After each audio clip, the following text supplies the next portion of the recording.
చేసినటువంటి ఈ యొక్క వాగ్దానాన్ని మా జీవితం అంతా కూడా నిలబెట్టుకుని మీ చిత్తానుసారం జీవించే భాగ్యం దయచేయమని, మాలో ఉన్నటువంటి అంధకారాన్ని, పాపము, శాపము, అన్ని లక్షణాల నుండి మాకు విడుదలను, స్వస్థతను దయచేయమని ఆ గొప్ప దేవుని వేడుకున్నాం. హల్లెలూయా, హల్లెలూయా, హల్లెలూయా, హల్లెలూయా. యేసయ్యా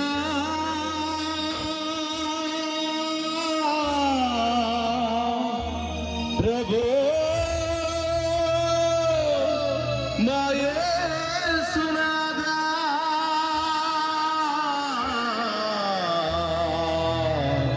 ప్రభు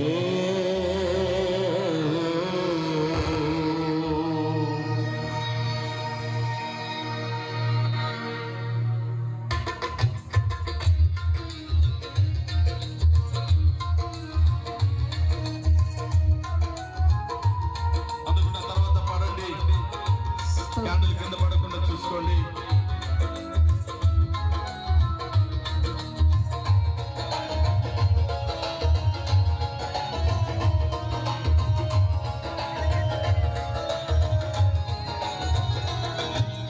యేసయ్యా, యేసయ్యా, యేసయ్యా, నీవే కదా ప్రాణము, నీవే కదా ప్రాణము.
లోకానికి వెలుగుగా వచ్చిన యేసయ్యా, మీకు స్తోత్రమయ్యా.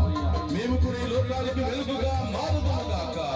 మాలో ఉన్న చీకటిని తొలగించి, పాపం అనే చీకటి, ఈ లోక శాపం అనే చీకటి, రకరకాల బలహీనతలు అనే చీకటి నుండి మేము వెలుగును కోరుకునే మహాశక్తిమయ్యా.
నీవేగా నా జీవము, నీవేగా నా ప్రాణము.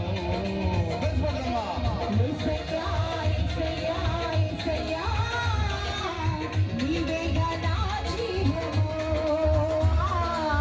నా జీవనాధారము. యేసయ్యా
మీ వెలుగును మా చేతిలో ఉంచినందుకు స్తోత్రమయ్యా. మా అందరి ముఖాలను మీ కాంతితో నింపినందుకు స్తోత్రమయ్యా. మా అందరి హృదయాలను మీ కాంతితో నింపినందుకు స్తోత్రమయ్యా. మీరు ఇచ్చినటువంటి ఈ వెలుగును, మేము పొందుకున్నటువంటి ఈ వెలుగును మా ఇంటికి కూడా తీసుకుని వెళ్ళి, పాపముతో మా ఇల్లుందేమో, రకరకాల శాపాలతో మా ఇంట్లో నిండిపోయిందేమో ప్రభు, మరొక్కసారి మీరు ఇచ్చినటువంటి వెలుగును మా ఇంటిలో నింపుకొని మేమందరం కూడా వెలుగు బిడ్డలుగా సాక్షులుగా మారే మహాకృపను దయచేయమని ప్రార్థిస్తున్నాం. అడగండి, ఏం కావాలని వచ్చారో అడగండి. ఏ వ్యాధులు ఏ బాధలు తొలగిపోవాలని వచ్చారో అడగండి. స్వస్థత ప్రార్థన మీకోసం చేస్తూ ఉండగా దేవుడు మేమందరినీ కూడా అభిషేకిస్తున్నాడు, ఆశీర్వదిస్తున్నాడు. రేపటి రోజున యాజకుల ద్వారా తైలాభిషేకముతో మరొక్కసారి మీ అందరి మీద తన శిలువ ముద్రను, తన రక్షణ ముద్రను, తన స్వస్థత ముద్రను వేసి